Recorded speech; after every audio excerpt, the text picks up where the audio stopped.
రాజధాని నగర ప్రాంతంలో అన్ని రకాల నిర్మాణ పనులు ఏకాలంలో చకచకా ముందుకు జరుగుతూ ఉన్నాయి. ఎంతో కీలకమైనటువంటి రైతుల యొక్క రిటర్నబుల్ ప్లాట్లు నిర్మాణ పనులు ఒకవైపు, అదేవిధంగా సీడ్ యాక్సెస్ రోడ్డుతో పాటు కీలకమైనటువంటి రోడ్డు నిర్మాణ పనులు, ఎమ్మెల్యే, ఎమ్మెల్సీ, అదేవిధంగా ఐఏఎస్, ఐపీఎస్ అధికారుల యొక్క భవన నిర్మాణ పనులు, ఇలా మొత్తం ఏకకాలంలో పనులు జరుగుతున్నట్టు మంత్రి నారాయణ విలేకరుల సమావేశంలో తెలియజేశారు. ఇక ఏదైతే అమరావతి రాజధాని ప్రాంతం నుంచి అంటే పడమర నుంచి తూర్పు వైపు వచ్చేటువంటి రోడ్డు నిర్మాణ పనుల్లో కీలకమైనటువంటి E10, E11, అదేవిధంగా ఉత్తరం నుంచి దక్షిణ వైపు వచ్చేటువంటి N5, N3, అదేవిధంగా N6 ఇలాంటి కీలకమైనటువంటి రోడ్డు నిర్మాణ పనులు మాత్రం కూలికి వస్తూ ఉన్నాయి.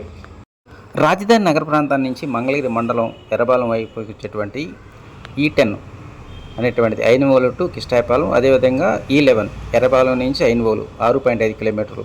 ఇక ఉత్తరం నుంచి దక్షిణ వైపు ఏదైతే N4 అంటే వెంకటపాలెం దగ్గర నుంచి మంగళగిరి మండలం నవలూరు 7.5 కిలోమీటర్లు, అదేవిధంగా N5 నవలూరు నుంచి మంగళగిరి వరకు 2.5 కిలోమీటర్లు. ఇక N3B పెనుమాక నుంచి నవలూరు గ్రామానికి సంబంధించి 3.2 కిలోమీటర్ల. ఇట్లా మొత్తం వివిధ చోట్ల ఈ నిర్మాణ పనులు అనేటువంటి ఒక కొలికి వస్తూ ఉన్నాయి.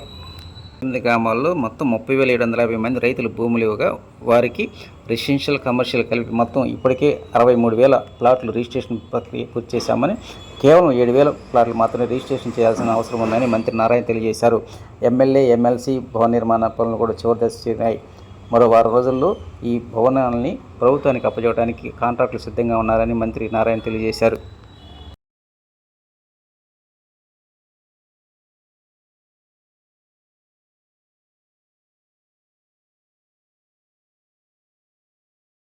ముప్పై 30,079 మంది రైతులకి ప్లాట్లు అలాట్ చేసాం. ఇచ్చిన 30,753 మంది రైతుల్లో 30,079 మందికి అలాట్ చేస్తే ఎన్ని ప్లాట్లు అలాట్ చేసామంటే కమర్షియల్, రెసిడెన్షియల్ రెండు కలిసి 70,824 ప్లాట్లు అలాట్ చేసాం. అంటే ప్రతి ఒక్కరికి రెసిడెన్షియల్ అలాట్ చేస్తాం, కమర్షియల్ అలాట్ చేస్తాం. అందులో రిజిస్ట్రేషను 63,295 అయిపోయినాయి. వాళ్ళకి రిజిస్ట్రేషన్ చేసాం. ఇంకా చేయాల్సినవి బోత్ కమర్షియల్ అండ్ రెసిడెన్షియల్ 7,524 ప్లాట్లు. 98.6% రైతులకి ప్లాట్లు అలాట్ చేసాం. అలాట్ చేయాల్సింది కేవలం 4,026 భవనాలు కన్స్ట్రక్షన్లో ఉన్నాయి. అందులో ఎమ్మెల్యేలు, ఎమ్మెల్సీలకి 12 టవర్లు. ఇవాళ యాక్చువల్గా ఎమ్మెల్యేలు, ఎమ్మెల్సీ టవర్ చుట్టూ వచ్చాం. ఇవైతే దాదాపు పూర్తి అయిపోయింది. వాళ్ళు చెప్పడం ఎమ్మెల్యేలది అయితే ఒక వారంలో హ్యాండ్ ఓవర్ చేస్తా ఉన్నారు.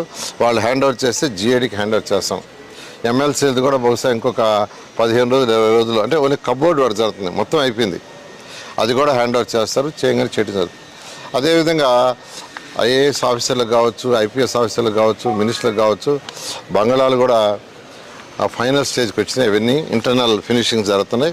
వాటిని కూడా ఈ మంత్ ఎండింగ్ కొన్ని ఇస్తూ ఉన్నారు, నెక్స్ట్ మంత్ ఎండింగ్ కొన్ని ఇస్తూ ఉన్నారు. ఇచ్చిన తర్వాత GADకి హ్యాండ్ ఓవర్ చేస్తాం.